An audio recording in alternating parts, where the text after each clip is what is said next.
let's talk about styles of kitchen architecturally. You've got what people refer to as a galley kitchen, which is really common in older homes, where essentially you've got a room and you've got cabinets on either side and traffic flows through. So maybe you have, your stove here, sink here, we'll make it a farm sink. And then you get your fridge, over here. That's one style. So a big thing with that style, usually don't have a lot of space this way.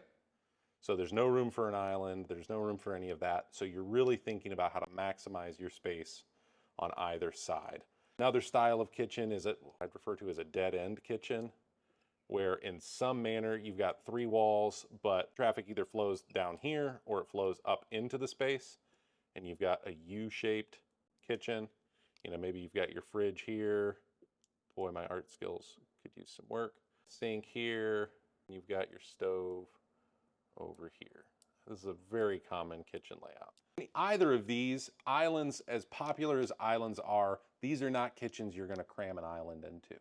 If you cram an island into it, I usually say do something freestanding on wheels that you can move out of the way, because by the time you've got an open fridge door and an open oven door and then an open dishwasher door, there's no room for an island. You're not getting around. Minimum clearance around anything in your kitchen is supposed to be 3 feet. So if you've got an island in here, you need at least 3 feet between your island and the rest of your cabinets. That's just to allow you to physically open fridge doors, oven doors, dishwasher doors. That's not necessarily enough to open it and still get around it. So those are things you got to pay attention to. L-style kitchens, common in larger spaces. This is where you may have space for a nice island with some seating, which is all the rage these days. You may have your sink here, got your fridge here, and your stove here. So again, flow to consider.